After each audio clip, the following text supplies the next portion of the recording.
Today, our speaker is Marshall Carter, who was a former middle school head at Milton Academy. He has recently become the founding director of education for the World War II Museum in Natick. The museum houses an unparalleled, comprehensive collection of original letters and artifacts showing the roots of war and anti-Semitism which led to World War II. We were introduced to the museum several years ago when Manny Abrams, who has been a docent for the museum, shared a video of the many artifacts. His own story as a navigator of a B-24 brought a voice and conscience to the collection of artifacts. The museum is a recipient of a number of grants, and Marshall Carter is now working with educational initiatives that are bringing students and teachers to the museum. By the close of the academic year, 1,500 students will have experienced the collection. Curriculum and learning goals vary widely by school, but the museum staff works with custom-tailored programs. He will be working with Facing History this summer in coordination of teacher training. Quoting Marshall, ultimately teachers and students together will take genuine leaps of understanding and be inspired by the sense of sacrifice, strength, and character, and commitment to building a better world exhibited by many during World War II, veterans and citizens alike. These values inform the core educational mission of the Museum of World War II. And now I introduce Marshall, who will be sharing his experiences with us. Thank you.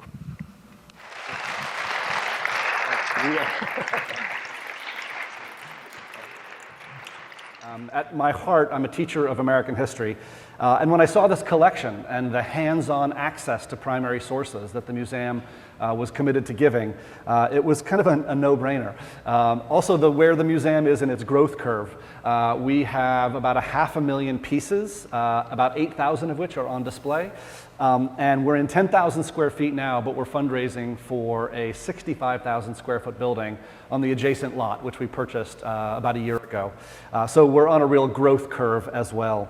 I also have very personal reasons for my interest in the Second World War. I grew up with it. My grandfather was a 1931 West Point grad, and by the time the war came around, he was in China as a colonel.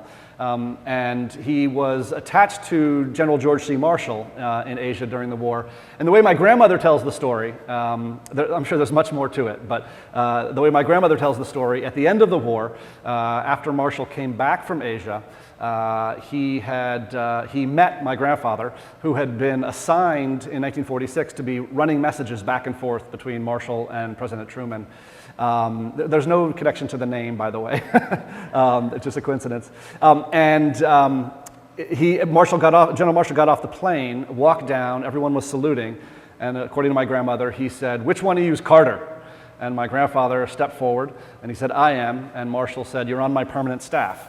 And what that meant was that during the Marshall Plan years, my grandfather was George C. Marshall's chief aide. This was before the Secret Service, and so my grandfather was trained by the OSS as his bodyguard. I have my grandfather's passports, and they are stamped with all the different countries that led to the conferences that led to the Marshall Plan. So I grew up hearing the stories of the war. And one of the things that I do sometimes, he went on to a career in intelligence with the CIA and NSA in the 60s. And periodically I Google my grandfather's name to see if anything related to him historically is for sale, and then I try to buy it. And a few years ago I came across a collector in New Hampshire who had all the works from the cartoonist Oscar Berger's office. Berger had been one of a few reporters in the 20s who had been allowed to cover Adolf Hitler's trials for the Beer Hall Putsch. Later on, Hitler made him leave the country. He emigrated to the US, and he became a sort of political version of Al Hirschfeld, caricaturing everybody. He came to the State Department once in 1947 and caricatured everybody, including my grandfather, Secretary Marshall's secretary. When I first got this, my first reaction when I saw it was, oh my gosh, it looks just like my dad. Because of course I didn't know my grandfather at this age in 1947. So my role at the museum has been to develop from scratch an education program. Before this year, we would occasionally have school groups find the museum and come, but over the last couple of years, no more than 400 or 500 students. This year, I'm pleased to update Anne's number. By the end of this year, we will have had about 2,000 students visited the museum for structured educational programs that are linked to their curriculum. We've also had about 250 teachers come without students for professional visits, just to see what the museum is. We've had whole departments of faculty come, the history department. We've had single members. We've had the staff of Facing History, all sorts of outreach that I've been doing. We've worked with both Wellesley, and in a couple of weeks we have Weston High School coming. We've also been working with Boston, Somerville, Brookline, Cambridge, and we're particularly proud of developing partnerships where we underwrite all the costs for urban school districts to come.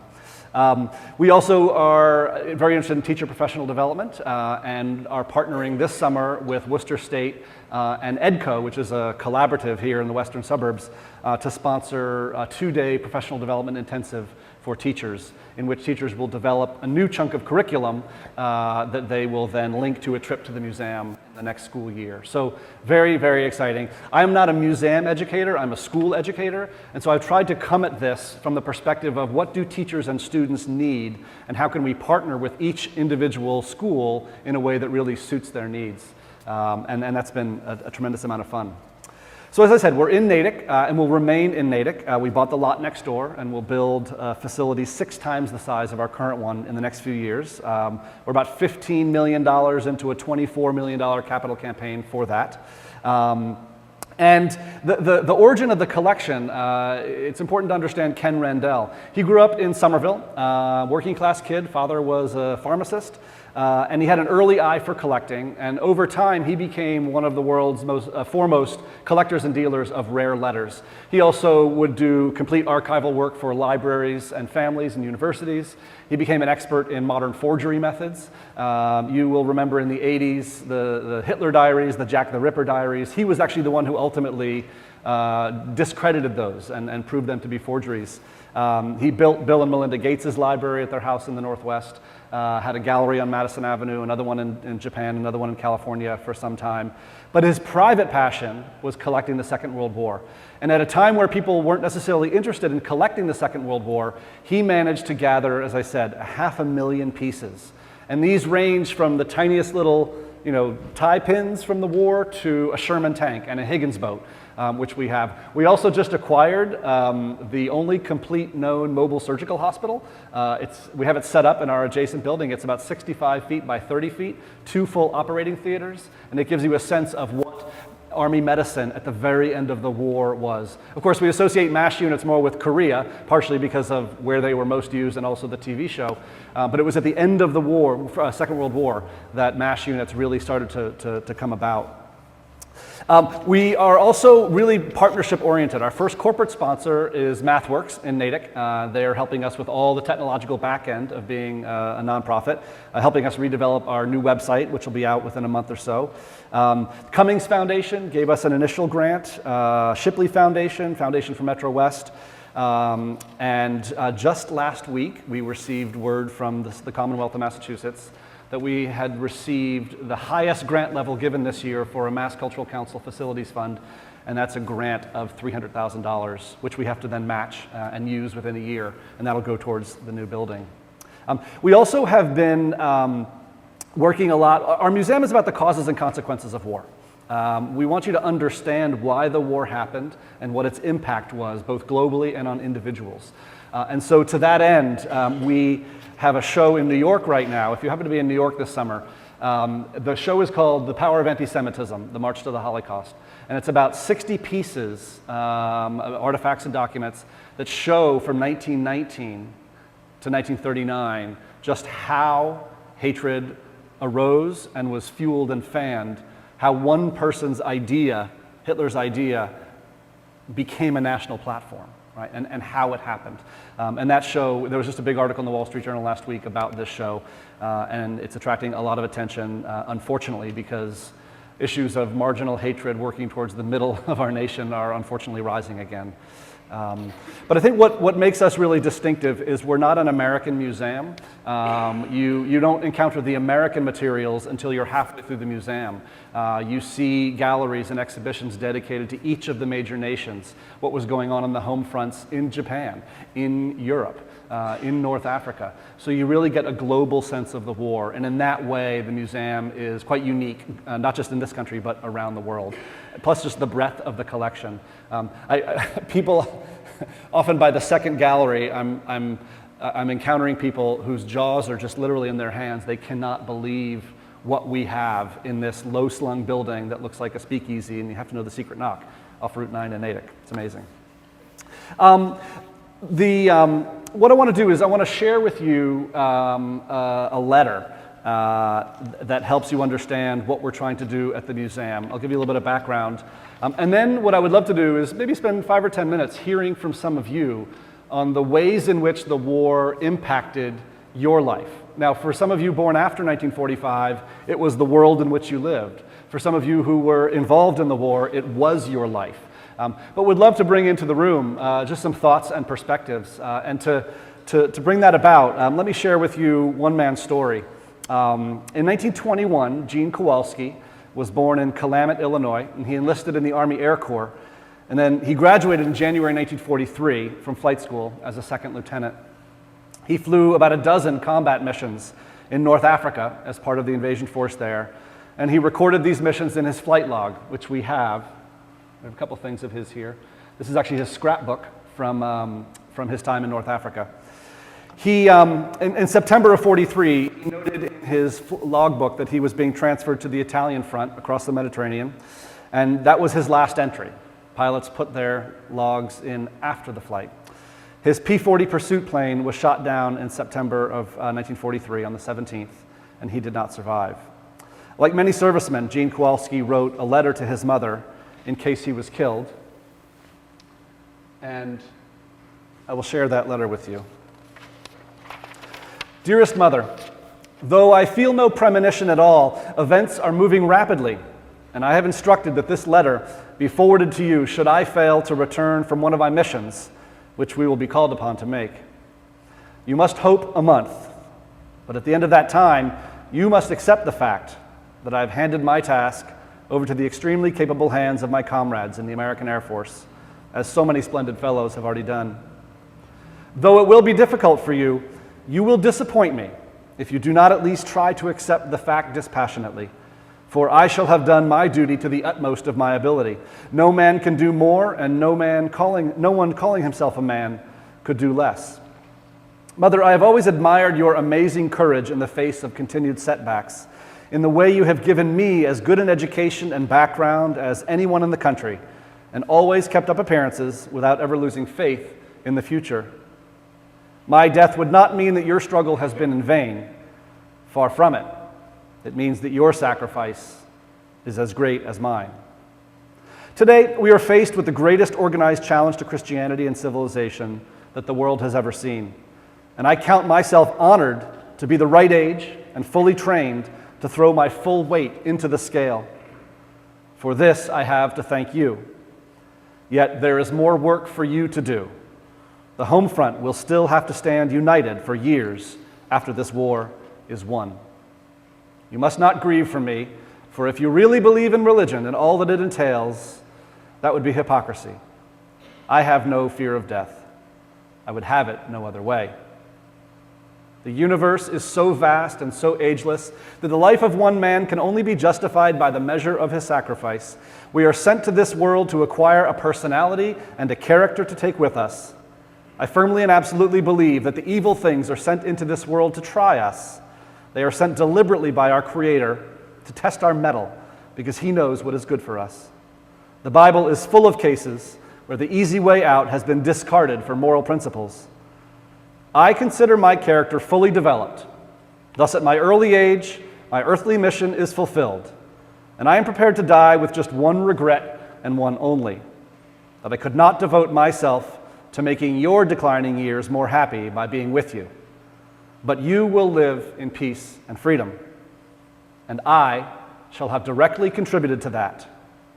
So here again, my life will not have been in vain.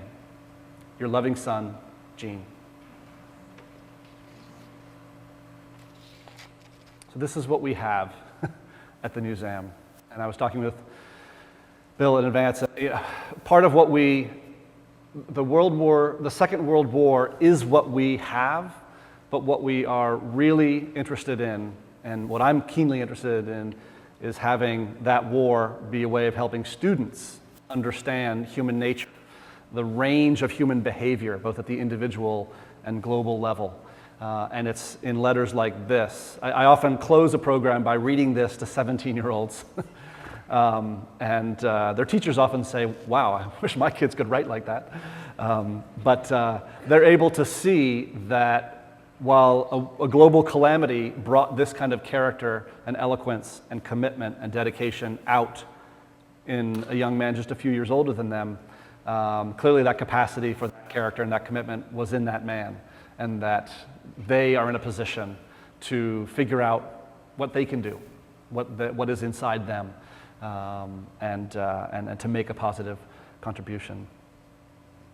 Did this letter remind any of you of an aspect of your own experience with the war, or of any other way in which the Second World War was a shaping influence in the world you grew up in or in your own life? My dad, was in the war from the beginning, and his mother died, and the news never caught up with him. Just as the news that his fiancée married somebody else never caught up. And much to your advantage, right? yeah. Well, my dad was a coal miner, so his reward for 20 years in the coal mines was, to go to the war. And so when he got back and he got all this news, he just went on a 2-year bender, and then he met my mother, and like many spouses, she was going to change him, and that never happened. So he had a tough time of it, and it's just sort of the opposite of what you're portraying, in terms of a letter from the soldier to the parents. So that's my story. Thank you. This is not my own history. It's a history of someone I used to have breakfast with who recently passed away. But he was a medic. He served in North Africa and through Italy. And his outfit was the first to enter Rome. A Jewish guy and an Italian guy, and they went to see the Pope. They went over, and indeed they did in fact meet the Pope, and the Pope blessed both of them. Interesting story. Yeah, Manny. Okay. I was a navigator in the 8th Air Force, and I saw lots of planes go down in flames and exploding shells and all the pertinent parts of war. And I never felt it would happen to me. As you can see, so far it hasn't. And I also had absolute belief in Roosevelt as my leader. He was the head of my Air Force. And I know that there were other guys that felt the same way, and I just thought I would add immortality into it. Okay? You want this back? Thank you, Manny.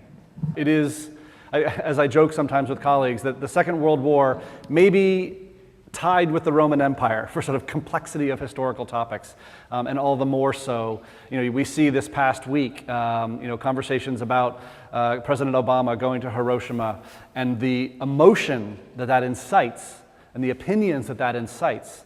It's like Faulkner's quote, "The past isn't the past, it's with us still."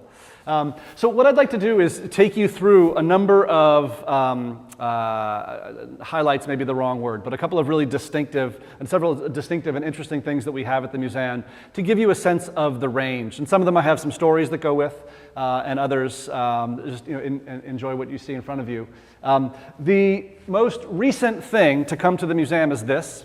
I had it in my hands last week, which was really a powerful experience. It's a otherwise relatively ordinary copy published in 1925 in Germany of Grimm's fairy tales, and in German. And this particular copy of the book was with a family in Europe, and some of you may have read about this in the newspaper in the last week or so. But when that family had to go into hiding, it was left behind. And after the war, the apartment was cleaned out, and all the books went to a used bookstore, where it then turned up with a family with young daughters in Amsterdam afterwards.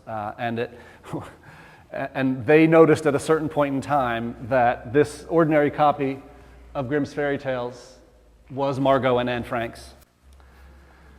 And this is in the front room in a special exhibition, along with some other pieces from Otto Frank and Miep Gies and other members of the Frank family. And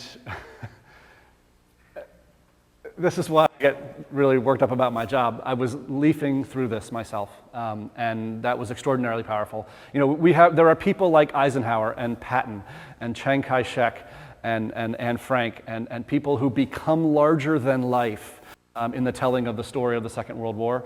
And when we can get students very close to seeing things that were theirs, you know, as one student said a few weeks ago, I've been studying the war for a long time. I get that it was real. I get that it happened. But I never realized that it was real until I came today. And in his fumbling for words, he said exactly the right thing. So we also have many of the things that are just iconic. These are deck binoculars from the USS Arizona. The top deck was allowed to be scavenged for materials. What's below decks, it's obviously now a living grave still at Pearl Harbor. But students are able to step up to these and look through the binoculars that sailors looked through on the deck of the Arizona at Pearl Harbor.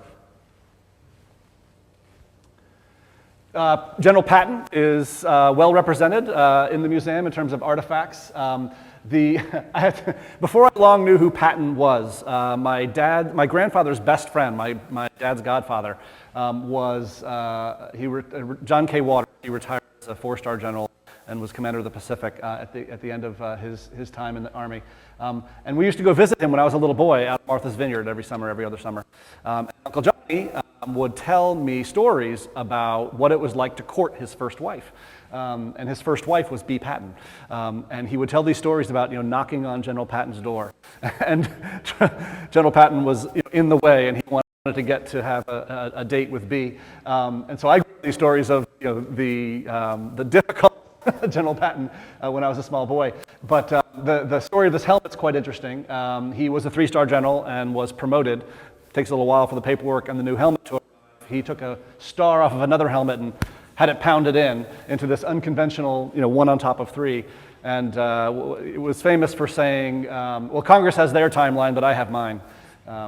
So he didn't get to the lapels, apparently. Yes? My father fought in the United Infantry for their own support of Patton. And there was an old saying about Patton, how they called him blood and dust. Yes. What did they call The soldiers thought, it was his guess. Yes. Can you repeat that? What was he called? The nickname for Patton was Blood and Guts, and some of the men fighting underneath him said, yeah, well, his guts are blood. This was one of the first pieces that really struck me. Again, you think about an iconic event, an event that was terrible, and people still debate to this day, the bombing of Hiroshima and then Nagasaki, whether it made a difference or not. Completely bypassing that argument, we have this artifact here, Van Kirk's sextant, that was used to navigate the Enola Gay. So again, it brings this larger than life, bigger than death event, and shows that there were men in that plane that day. And right next to this, we have his soldier's Bible, which was given to him as a gift on December 25th, 1941. And I have to do more research on this, but it's my sense that he probably joined up after Pearl Harbor, as so many men did.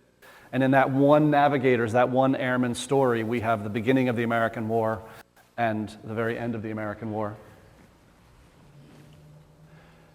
Are you familiar with the story of the Navajo Code Talkers? Yeah, the Navajo men who, because Navajo was never written down, it did not have a written form, and because Navajo was generally not taught widely in the 20s and 30s, mission schools were teaching English. The Navajo language was almost out of existence, but there were a number of men who spoke it, and the U.S. Army recruited them and created a code talkers unit that was active in the Pacific, and they weren't speaking directly in Navajo, using Navajo words coded with another meaning to relay intelligence and planning and all. And this is one of the radios that they used. And that was, coding, enciphering, encryption was a huge part of the war. That consistently befuddled the Japanese. They were not able to break it because there were no authorities on the language that they were able to capture. This is an unusual one. This unusual object, which is about this big, about the size of a football, reminds us of the Eastern Front. We tend not to know as much in American schools about the Eastern Front, where Germany and Russia were battling. But the Eastern Front involved the use of a lot of horses. And it's always startling to think of horses being still used. But this is a gas mask for a horse. Gas obviously didn't have much of a role in the Second World War after the First World War. But again, it's an artifact that just, a gas mask for a horse. And you realize that on the Eastern Front, horses were used ubiquitously. A lot of students come to the museum with the question of understanding the build-up to the Holocaust, understanding what the Holocaust is insofar as anybody can understand it. But they often wonder how it happened. And so we share with them these two artifacts from 1930s Germany. On the left, you have a little girl's cookie cutter set. And basically what it says is, this kit is the joy of every housewife. You can make great joy. But who are you making the great joy for? In the upper right-hand corner, you see a soldier opening the box of cookies. And while making care packages for soldiers is something that most cultures have a version of, including our own, you see that as very young children, they were being asked to think about and commit to the lives of soldiers. And a little bit more direct and nefarious on the right is a boys' board game, probably for 11, 12, 13-year-olds, in which the point of the game is to circle the British Isles with planes and ships. We had the instructions for this game translated, and at the end of the introductory paragraph it says, and if you lose this game, you will play again because you don't want to be known as the one who couldn't do it.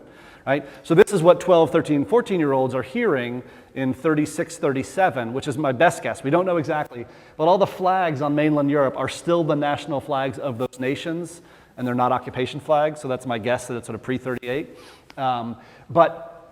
This is the mindset that was developed. And we also get to show the other side. This is one of my favorite objects at the museum. This is a baby carriage from our Resistance exhibition.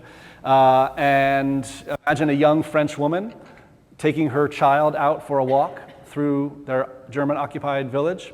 And underneath the baby, underneath the swaddling, is a little false bottom, and underneath the false bottom is a compartment for transporting clandestine radios.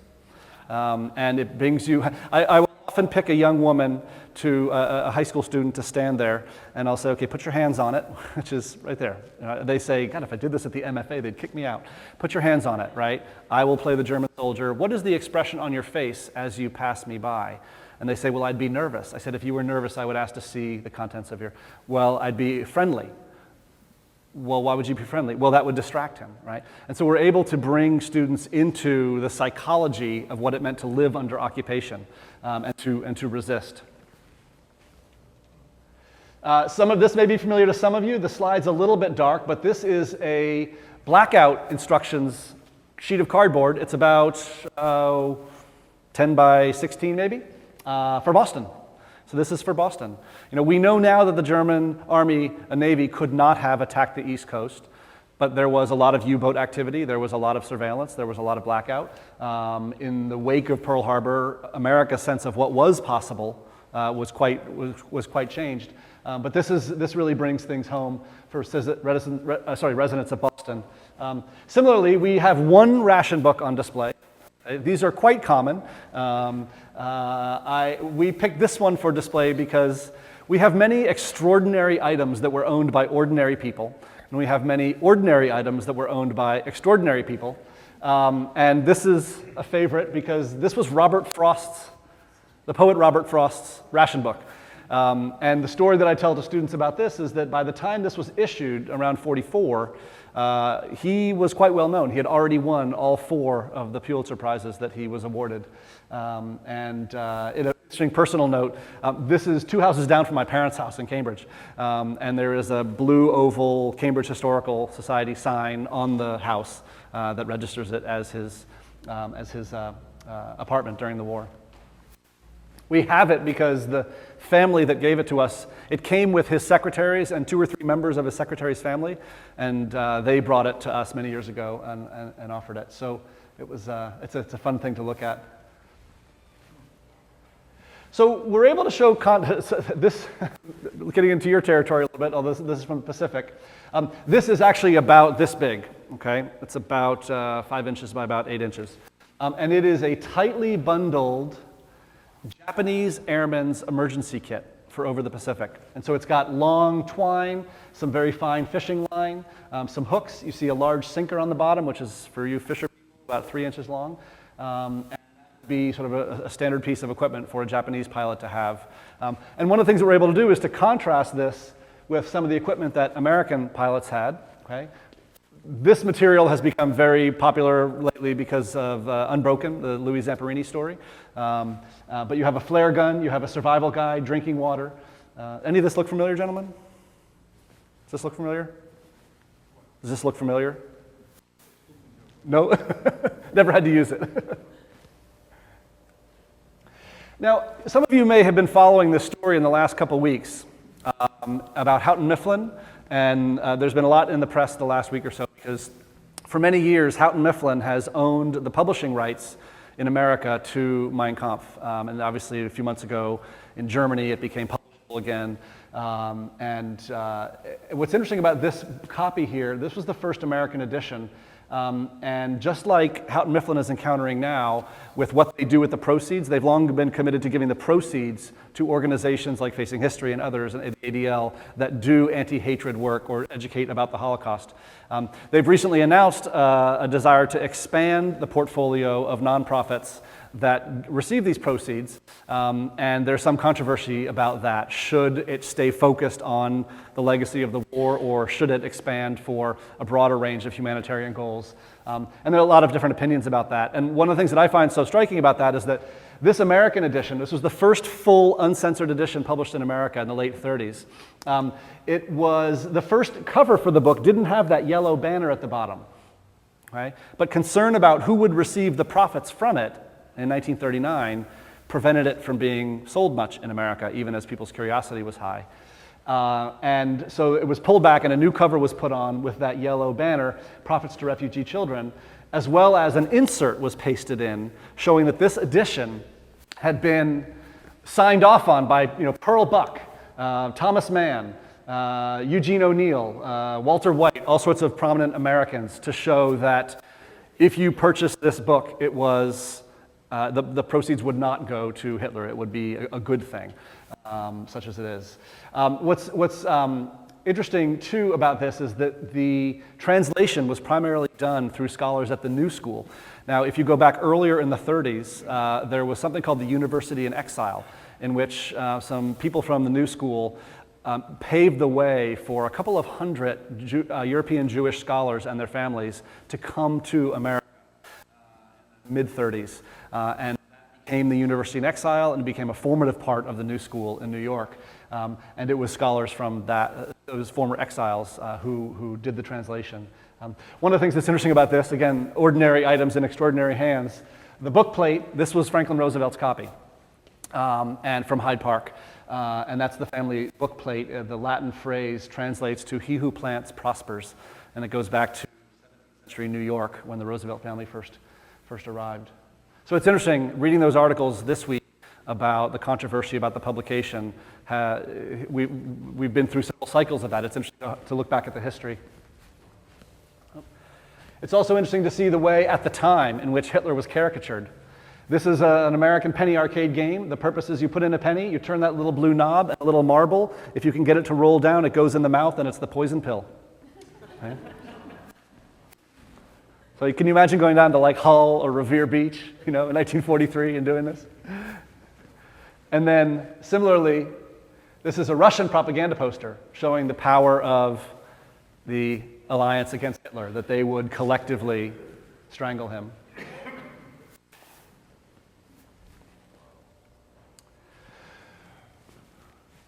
This is, we've actually just recently redisplayed some of this material, but you see on the one hand that white figurine of a deer was produced in a factory that was within a concentration camp.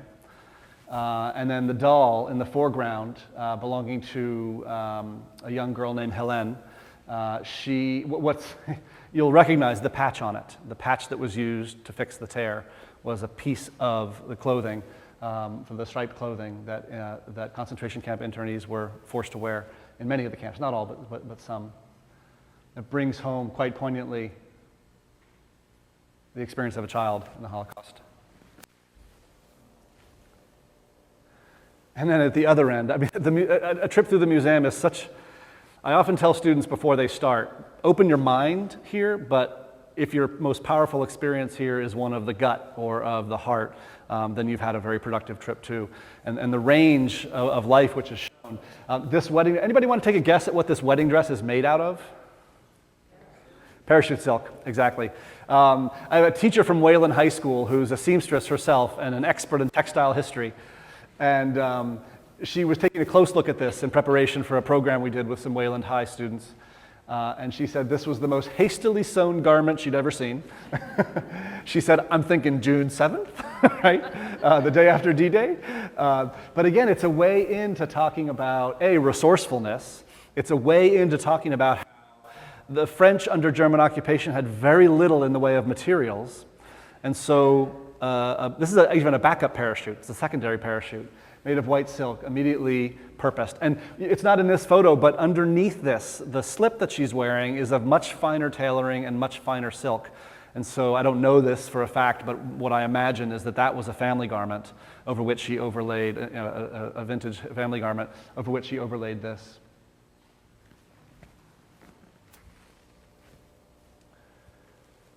This often stops students as well. This is a Protestant minister's traveling communion kit. I often will hand them the helmet with the crucifix side facing away, and they're like, oh, it's a helmet. Right? Then they turn it around, and again, it's a way into a conversation. What did it mean? What was a chaplain? Why were chaplains such an important part of the experience? And there are, inside the small silver case, there are still hosts in there. And it's quite amazing, it's sort of the intactness of it. We try to tell, to your point earlier about your father had a very different experience at the end of Kowalski's, we try to tell as complete a story as we can with our displays. And this speaks to that. This is Tom and Ruth Kasai, and they lived to ripe old ages in their 90s in Southern California. We've done some research on what happened. But the Western Union telegram at the top tells Ruth that her husband Tom has been injured in France, and then the postcards just above the Purple Heart are update postcards every few days about his improving condition. They grew up in Southern California between Indio and Los Angeles, and when the war came, Tom faced a choice. He faced the choice that all Japanese American men of fighting age faced, which is that he could enlist and serve, primarily in France and Italy. Very few Japanese Americans served in the Pacific. Or he could accompany his family, in this case, to Poston, which was one of the many Japanese American internment camps in Arizona and across the country. They were in Wyoming, California. There was one down south in Alabama, I believe. And he enlisted. And so the poignant irony of this is that she was receiving these telegrams from her internment camp. So you have one American family who perceived as a threat, but writ broadly, perceived as a threat, both living in the camps and also serving the nation.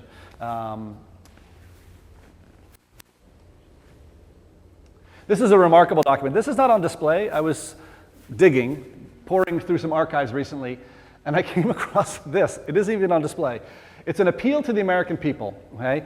And it says, to the American people, your sons, husbands, and brothers, June 45, close to the end of the war.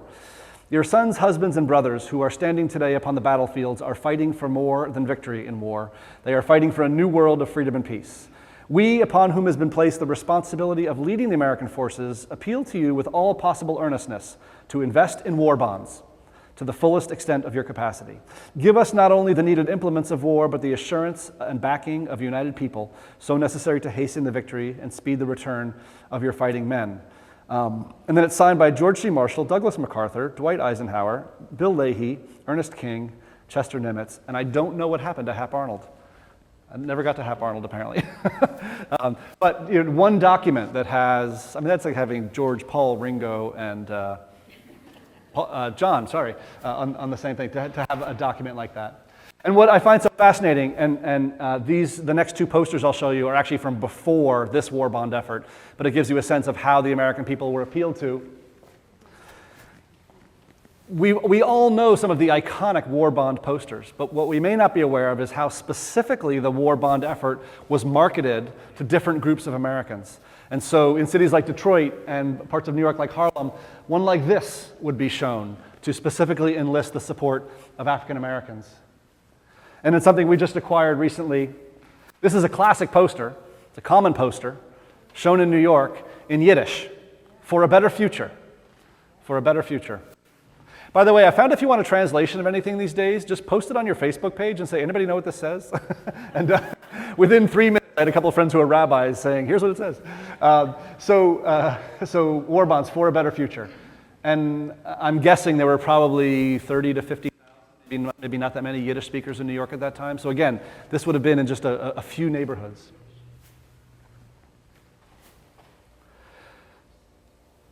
Envision, if you can, Allied forces, American forces in this case, coming into Bayeux, one of the first, they claim to be the first, several towns make the claim, but Bayeux is often seen as the first town that was liberated after D-Day. We can envision this, right? People waving flags and the troops coming through the middle of the streets. These hastily sewn flags, a garland of 5 of them, each about the size of a sheet of paper, were hung over the streets of Bayeux as troops were coming through to liberate. So again, it's an iconic image. We all can envision what that liberation looked like town by town. But here we have an artifact that tells the story.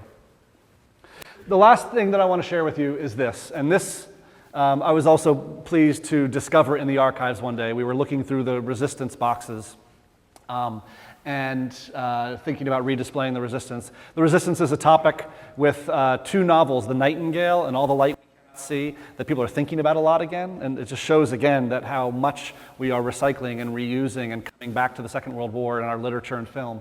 But this was a little valise. It's about the size, smaller than a laptop computer, okay? And sort of hodgepodged on the outside are some cutouts. And inside is a sewing kit, okay? And it's very much a scavenged sewing kit, okay? The young French girl, probably 10 or 11 years old, who had this, her name was Mauricette Lebrun, and she has, the circle, the newspaper clipping at the bottom, several of those are crochet patterns cut from the newspaper.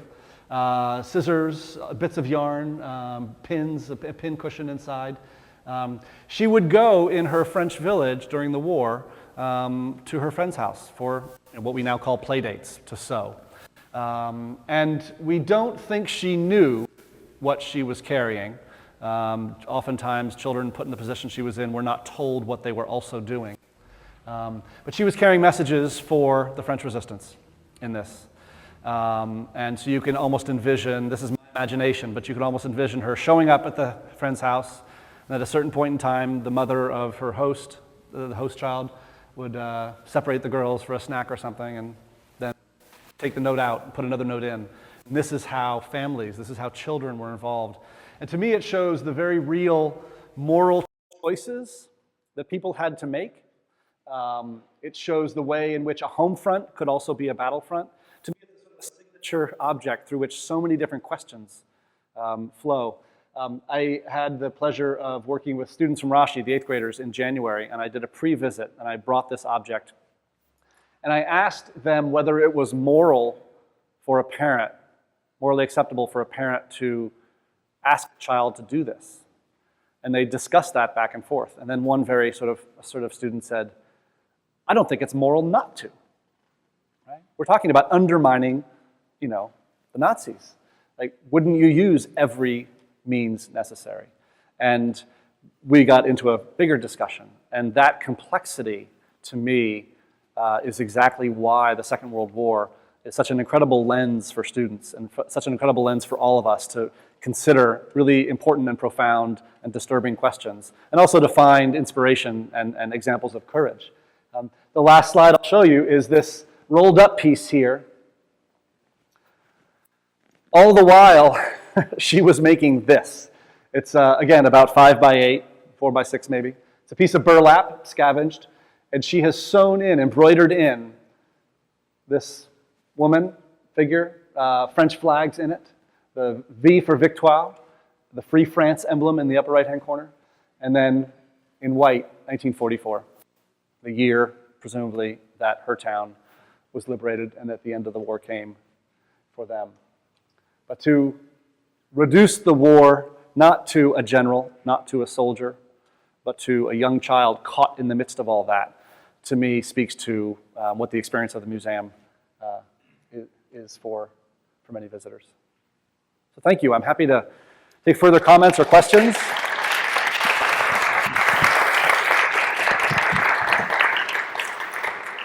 Yeah.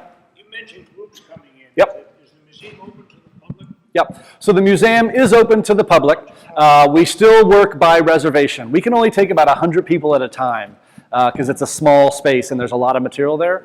I will leave cards here, and I'm happy to be a liaison for booking that if a group wants to come.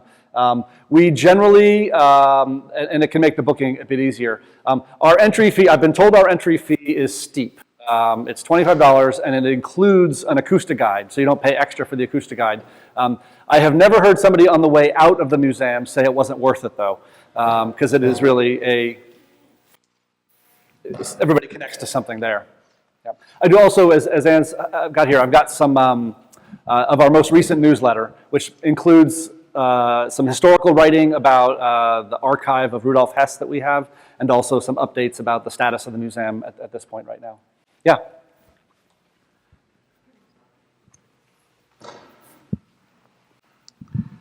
I've had the pleasure of having a couple of tours from Ken Rendell, and it is an absolutely fascinating museum.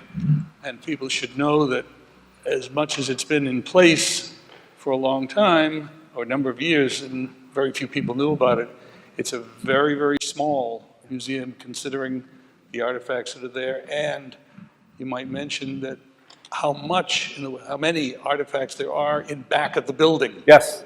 Waiting to be shown. Yes. And that's the reason, one of the reasons, besides the educational factor in the classrooms and so on, for the expansion.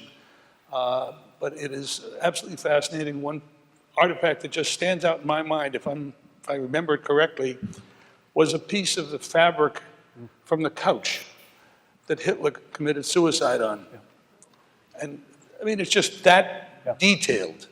And the fact that it is also separated, as you mentioned, by countries or areas, France and England and the States, Japan and so on. It's just an absolutely fascinating take.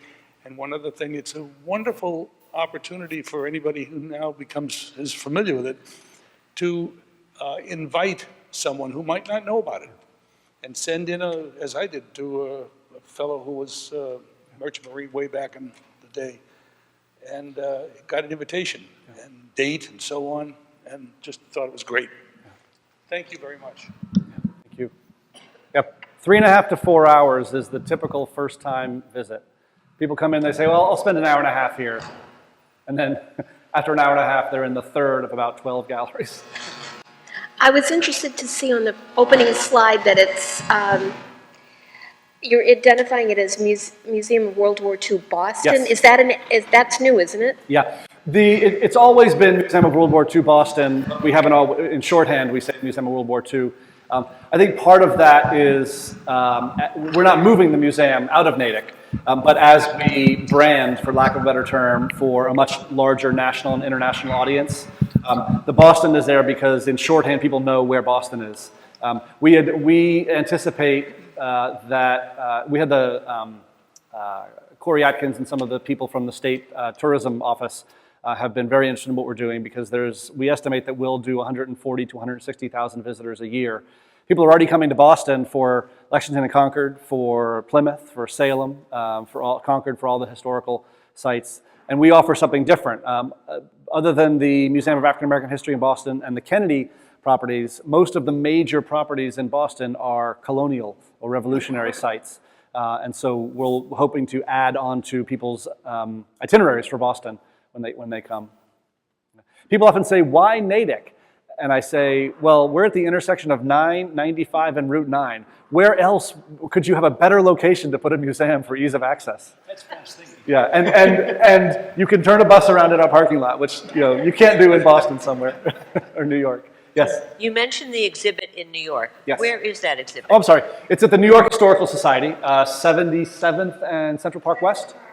Yeah, 77th CPW, and they've been a wonderful partner in this.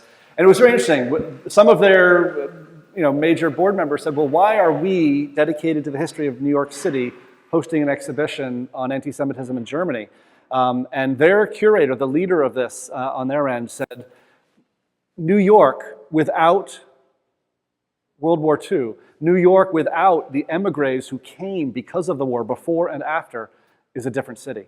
And so they saw anti-Semitism in Germany as a shaping influence on the history of New York from about 1930 forward. And it's a very compelling argument. It makes us really think about the impact and the ripples of the war. Oh, yes. I went to the museum and thought it was fantastic. Very impressed with a lot of the wax figures that look so much like the real historical figures and what they had on. But what I was born in 1948, so what I didn't realize was you have a number of posters that talk about be very careful how you speak on the street because you don't know, for Americans, on the streets of America, there are posters saying, be very careful of what you say and who you're talking to because you don't know who's listening. And I never thought of the war from that point. Yeah. And it's interesting, one of the things that I have students do is I have them look at posters from different nations, and the core messages in propaganda posters are fairly universal. It's either you and our country are great, or be quiet, okay, or a caricaturization of the enemy. There's sort of a half a dozen or so core messages to them. And the be quiet messages are very common. There's the sort of the somebody talked, and the sailor going down with the ship. Then there's very sort of detailed ones. You have information about the upcoming war events.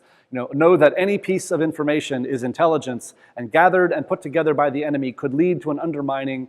I think those posters are interesting because they communicate both a warning, but there's also a subtle, you're important message in them too.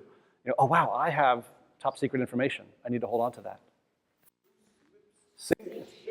Well, and it's interesting because the earliest version of that poster was loose lips might sink ships. And later on they took the might out. Yeah. A couple of others behind us here, Ann. Behind you there.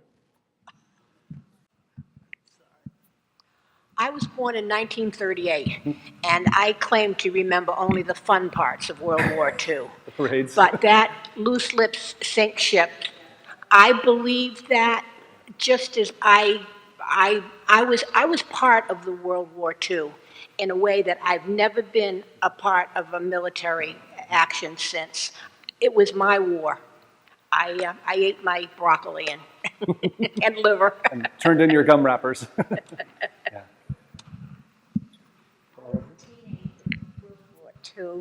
And I remember the ration books. Yep. And I used to do terrible things. When I babysat, I used to look at the people's ration books to see how old they were.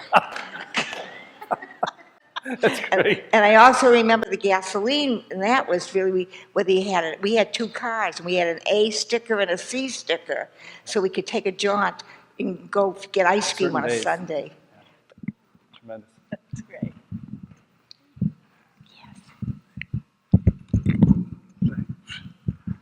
I was impressed at the project, so not underclass, and yeah. Will this be continued at the next expansion? Number of projects not underclass? Not a, so, as I mentioned, many of the things in the museum can be touched. There are critical things that should not be touched under glass. Am I getting that right? Okay. But our commitment is that being able to touch a lot of things, not the clothing, not the documents per se, brings a level of intimacy and, for me, learning for students that is really important. As we move forward into the new building, we are doing everything we can to preserve that commitment. It changes a little bit when you have a specialized audience who go through an elaborate process to get a booking. You have to go over several hurdles. It's easier to maintain. As we open up to the broad public, it becomes a little bit trickier, but our commitment is to have the touchability of things remain.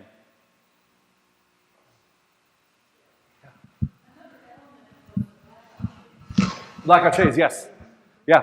And next to that Robert Frost ration cards, and next to that Boston blackout warning, we have light bulbs that were the blackout light bulbs, which was one strategy along with the shades. And I learned something very interesting a few months ago, that young British women who had been responsible for organizing their neighborhoods during the Blitz came over to Boston in the early 40s to train young American women how to do that for their own neighborhoods. And that was a chapter of the war, a specific one, that the British women came to train the American women on how to do blackouts. It was fascinating to me. We had Braintree High School in last week, and I asked if, we had just pointed out Braintree on a German U-boat map of Cape Cod and Boston Harbor.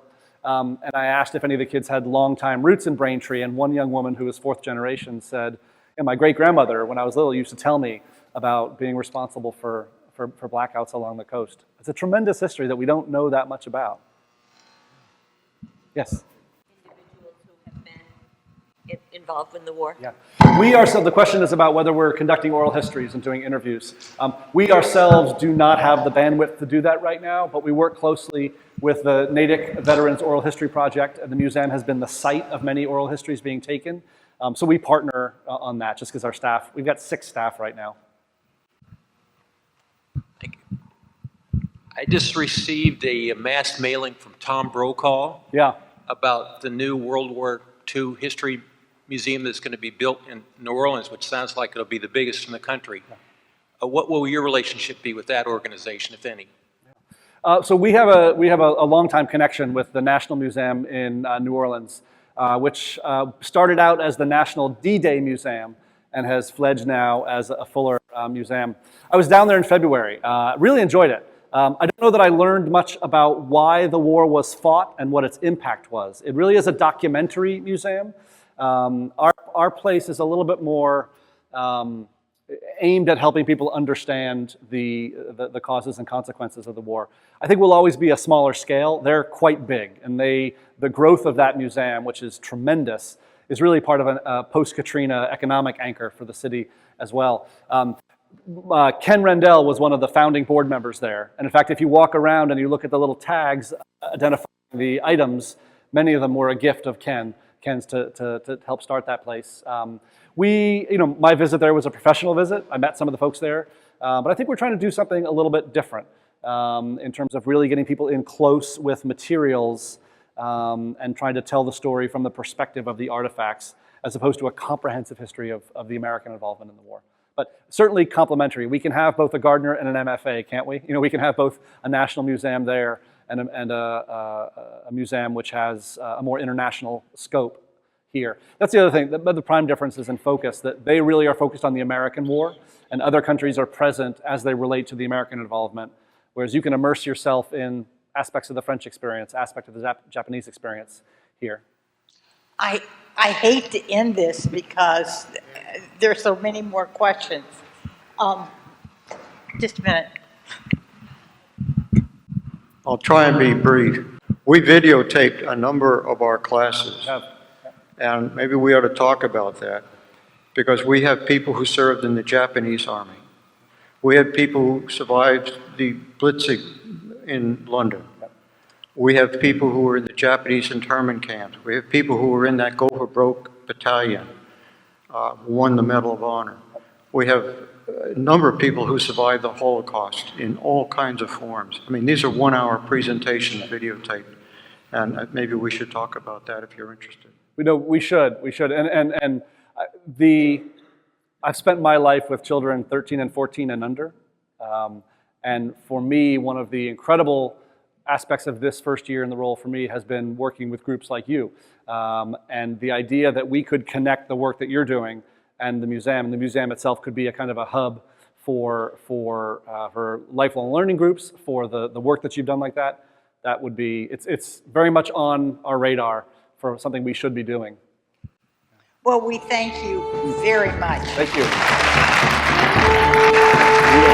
you.